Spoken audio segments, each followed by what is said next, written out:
when people think about Latin American choral music, their first reaction is I cannot do that. I don't speak Spanish. I'm not good with rhythms.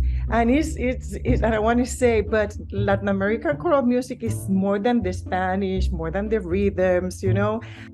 My name is Diana Sáez, and I am Director of Choral Activities at Towson University in Maryland.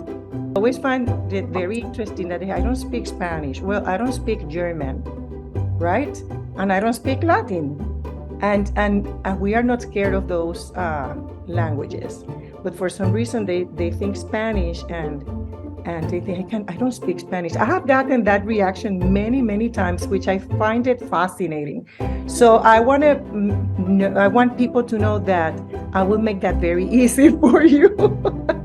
And I think for me, the most important thing is that people see that diversity and that we are talking about a choral tradition that has centuries. When you understand where the music comes from, what are the influences in that music, it's much easier to approach that arrangement. I think we will be doing a lot of singing by rote, a lot of call and response.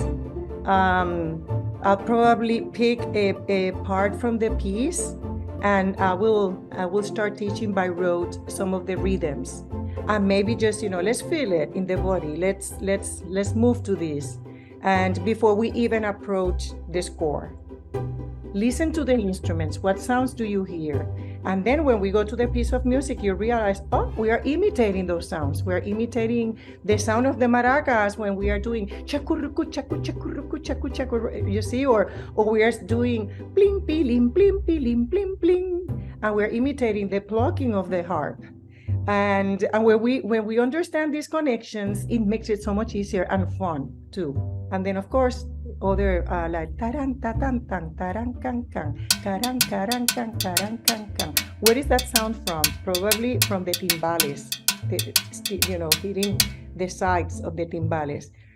To me, doing those research made it so much fun. Everything I know about Latin American history, I learned through the music from Latin America.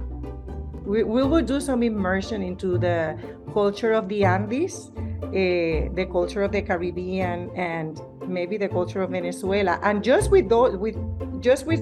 from looking at 3 different countries, you can appreciate the richness and the diversity.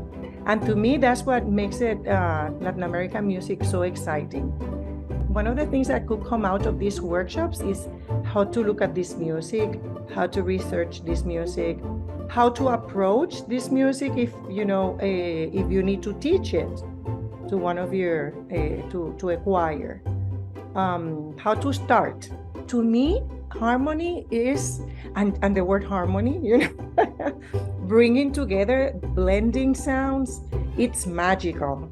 The sense of community that you create when you are in a choir, when you are breathing together and producing these sounds together. And I think this is more than ever, this is what we need to be encouraging people to do.